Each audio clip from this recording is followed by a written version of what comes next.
जय हिंद सभी को बेटा। सबसे पहले तो आप सभी का हार्दिक अभिनंदन और स्वागत। और इस वीडियो में मैं आप लोग के हिंदी अनिवार्य की जो दूसरी कविता है हिमालय के आंगन में, इसको लेकर के कुछ बातें करूंगा। इसके बाद जो है इसके कुछ एक इम्पोर्टेंट क्वेश्चन वन वर्ड्स वाले भी और ऑब्जेक्टिव भी, हालांकि एग्जाम में ऑब्जेक्टिव भी आएंगे, लेकिन मैं आपका जो दायरा है उसे बढ़ाने के लिए ज़्यादा क्वेश्चन आपके साथ साझा करता हूं, तो वो आप लोग ध्यान रखना। देखिए, हिमालय के आंगन में जब आप यहाँ पर शुरू करोगे तो हिमालय के आंगन में जो कविता है ये जयशंकर प्रसाद जी की है। और छायावादी युग के बहुत प्रसिद्ध कवि ये माने जाते हैं। और देखो थीम क्या है। देखो, इसमें प्रकृति का चित्रण किया है, राष्ट्रीय गौरव की बात की है और भारतीय संस्कृति की बात की है। आप पूरा जब देखोगे तो राष्ट्र प्रेम और हिमालय महिमा दो के ऊपर ये निर्भर है। जहाँ हिमालय का जो चित्रण है वो बहुत भव्य तरीके से किया गया है, जहाँ उसकी चोटियाँ, बर्फ से ढके शिखर, पवित्र नदियाँ, प्रकृति का बहुत सजीव वर्णन यहाँ पर आपको मिलेगा। राष्ट्र प्रेम की भावना, मतलब हिमालय भारत की रक्षा, स्वाभिमान और शाश्वत शक्ति का प्रतीक है, ये इस कविता के माध्यम से बताया गया है। और सांस्कृतिक चेतना, यानी भारतीय सभ्यता, ऋषि मुनियों की तपोभूमि के रूप में हिमालय को जो है आध्यात्मिक ऊर्जा का भी स्रोत जो है कवि यहाँ पर बताता है। तो अब यहाँ पर देखो कुछ एक क्वेश्चंस जो बनते हैं वो मैं आपको बता देता हूँ। देखिए, एक तो जयशंकर प्रसाद जी जो है किस युग के कवि थे, तो ये बहुत आसान सा सवाल है, आसानी जवाब है, छायावादी युग। हिमालय के आंगन किस विधा की रचना है, तो कविता या गीत विधा। कविता में हिमालय को किसका प्रतीक माना है, तो राष्ट्रीय गौरव और अटल भक्ति का प्रतीक, अटल शक्ति का प्रतीक। जयशंकर प्रसाद जी का जन्म कहाँ हुआ, तो काशी बनारस में हुआ। इसके अलावा प्रसाद जी की प्रमुख काव्य रचना कौन सी है, कामायनी। कविता में किस नदी का उल्लेख होता है, गंगा और पवित्र नदियाँ। छायावाद के प्रमुख स्तंभ कौन कौन से हैं, तो प्रसाद, पंत, निराला और महादेवी वर्मा। हिमालय के आंगन में कविता का मुख्य भाव क्या है, राष्ट्र प्रेम और प्रकृति प्रेम। प्रसाद जी का निधन किस वर्ष हुआ, 1937 में। कविता में हिमालय की तुलना किससे की गई है, भारत के मुकुट से। ये काफ़ी महत्वपूर्ण क्वेश्चन है, ये भी काफ़ी महत्वपूर्ण क्वेश्चन है। प्रसाद जी ने किस भाषा में लेखन किया, ये भी एग्जाम में आ सकता है, खड़ी बोली और ब्रज भाषा दोनों का यूज किया है। कविता की प्रकृति क्या है, राष्ट्रीय चेतना और सांस्कृतिक जागरण से संबंधित है। प्रसाद जी का प्रसिद्ध नाटक कौन सा है, आई थिंक ये नहीं पूछा जाएगा लेकिन फिर भी याद कर लो, चंद्रगुप्त, स्कंदगुप्त और ध्रुवस्वामिनी। हिमालय के आंगन में कविता में किस ऋतु का वर्णन मिलता है, तो बसंत और शरद ऋतु का। कवि ने हिमालय को किस रूप में देखा है, भारत की माँ के पहरेदार के रूप में, भारत माँ के पहरेदार और पालक के रूप में। प्रसाद जी की कहानी संग्रह का नाम क्या है, अब यह हालांकि नहीं आएगा एग्जाम में, इंद्रजाल, प्रतिध्वनि और आंधी। छायावाद की प्रमुख विशेषता, ये भी एग्जाम में शायद नहीं आएगा लेकिन प्रकृति, रहस्यवाद।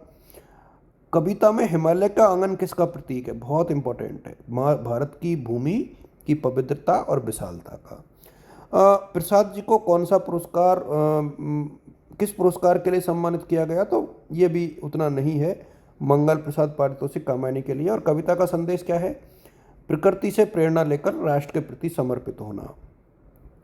तो ये कुछ चीज़ें थी। अब मैं आपके साथ कुछ एक और ऑब्जेक्टिव क्वेश्चन साझा करने का प्रयास करूंगा। एक तो हिमालय के आंगन में जो कविता है उसके रचनाकार कौन है, आप लोग सोचते जाइए और बताते जाइए। आंसर मैं साझा कर देता हूँ, जयशंकर प्रसाद जी, पहला क्वेश्चन।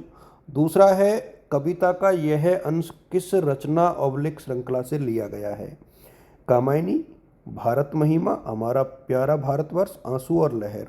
तो वी ऑप्शन यहाँ पर है, भारत महिमा, हमारा प्यारा भारतवर्ष।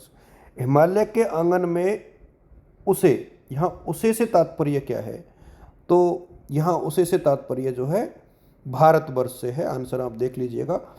ऊषा ने भारत को क्या उपहार दिया, ये काफ़ी इंपॉर्टेंट क्वेश्चन है। तो ऊषा ने हमें हीरक हार दिया, क्या दिया, हीरक हार। अगला क्वेश्चन इसी से संबंधित है, हीरक हार का अर्थ क्या है, तो हीरक हार का अर्थ है प्रथम किरणों का उपहार, ओस की बूंदें जो हीरे जैसी चमकती है। कितना इंपॉर्टेंट और अच्छा क्वेश्चन है ये। जगे हम लगे जगाने विश्व, से कविता का क्या अभिप्राय है? भारत सबसे पहले जागा और तब विश्व को जगाने लगा। काफ़ी महत्वपूर्ण क्वेश्चन है ये। बच्चों, मैं इसीलिए ये क्वेश्चंस आपके साथ साझा कर रहा हूँ कि आपकी प्रैक्टिस हो जाए। और व्योम तम पुंज हुआ तब नष्ट का भाव क्या है? इसका सीधा अर्थ है आकाश का अंधकार नष्ट हो गया। बिमल वाणी ने बीणा ली में बिमल वाणी जो है किसकी है? भारत की, आर्य संस्कृति की। तो ये कवि का भाव यहाँ पर रहा। सप्त स्वर सप्त सिंधु में उठे का क्या अर्थ है? यानी 7 स्वरों वाली बीणा से संगीत निकला और 7 नदियों से संगीत गूंजा। यहाँ पर ए और बी दोनों। बजाकर बीज रूप से सृष्टि, यहाँ पर आप देखोगे कि किसका संदर्भ लिया है इसमें? प्रलय के समय भारत में ने सृष्टि का बीज बचाया। अब ये ध्यान रखना इस चीज़ को, क्योंकि इस तरह के क्वेश्चन जो है एग्जाम में पूछे जाते हैं। कविता में दधीचि का त्याग किसका प्रतीक है? इसमें प्रतीक है भारतीय जातीयता का विकास। पुरंदर ने पबी से लिखा अस्ति युग में मेरा इतिहास। यहाँ इस पंक्ति में किस त्याग की बात की जाती है? ऋषि दधीचि के अस्थि दान की। आपको पता है कि महर्षि दधीचि ने राक्षसों का दान जो है संहार करने के लिए अपनी अस्थियां दान में कर दी थी। कविता के अनुसार भारत ने किसे दया का दान दिया?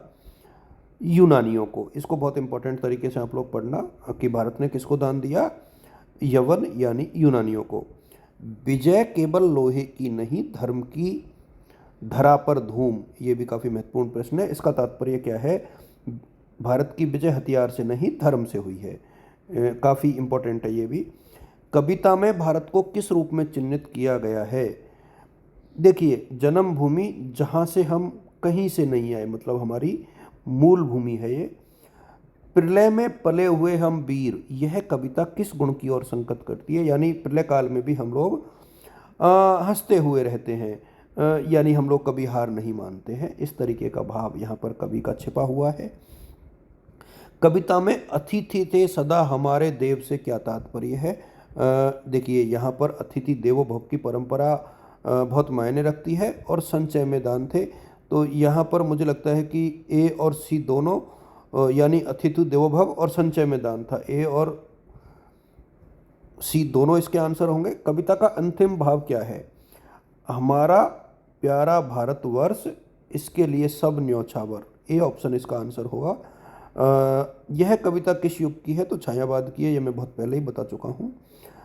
कविता का मुख्य भाव क्या है? तो ये भी मैंने आपको बता दिया था कि भारत की प्राचीन जो महिमा है उसके त्याग, शांति प्रसार और राष्ट्रीय गौरव की बात कविता में की गई है, और ये बहुत महत्वपूर्ण भी है। इस तरीके से मैं बाकी जो चैप्टर्स हैं वो भी आपके साथ साझा करूँगा। आज काफ़ी वीडियोज़ आ सकते हैं, आप बने रहना। Thank you.